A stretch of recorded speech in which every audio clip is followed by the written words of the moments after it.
చూద్దామండి. 2 మినిట్స్ అయింది కదా.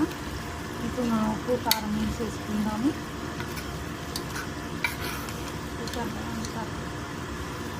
2 మినిట్స్కి ఎక్కువైందో ఇప్పుడు మనం కారం వేసుకుందాము. కారం ఉంది, కొద్దిగా గరం మసాలా వేసుకుందాము. కొద్దిగా గరం మసాలా, సాల్ట్ వేసుకుందాము. రుచికి సరిపడా సాల్ట్ వేసుకున్నాము.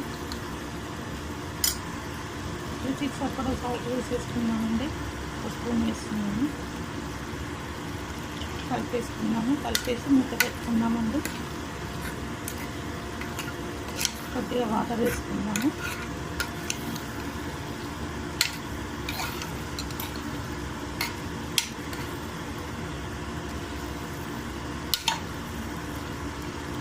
వాటర్ వేసుకున్నాము. ఒక 3 విజిల్స్ పెట్టుకుందామండి. మూత పెట్టుకుందాము.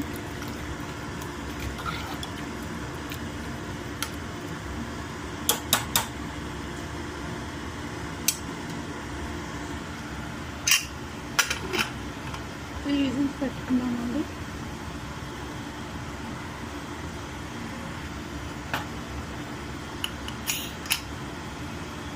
త్రీ విజిల్స్ అయ్యాక చూద్దామండి. 3 విజిల్స్ వచ్చేసింది, అయిపోయింది. స్టీమ్ వస్తుంది కదా, చూద్దాము. ఇప్పుడు ఓపెన్ చేద్దాము. ఓపెన్ చేస్తుంది అది చూసారు కదా. 3 విజిల్స్ వచ్చేసింది. మన కైమా రెడీ అండి. కొద్దిగా వాటర్ ఉంది.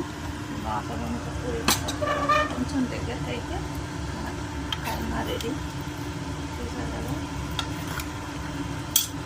ఒక 2 మినిట్స్ తర్వాత చూద్దాము. మన కీమా రెడీ అయిపోయిందండి. ఇంకా స్టవ్ ఆఫ్ చేసేద్దాము. చూసారు కదా, మన కీమా రెడీ. స్టవ్ ఆఫ్ చేసేద్దాము. మీరు కూడా ఇలానే వెరైటీ డిష్లు చేసి తిని ఎలా ఉందో కామెంట్స్లో చెప్పండి. Thank you guys. చూసారు కదా, మన కీమా రెడీ. ఎమ్మి కీమా రెడీ అండి.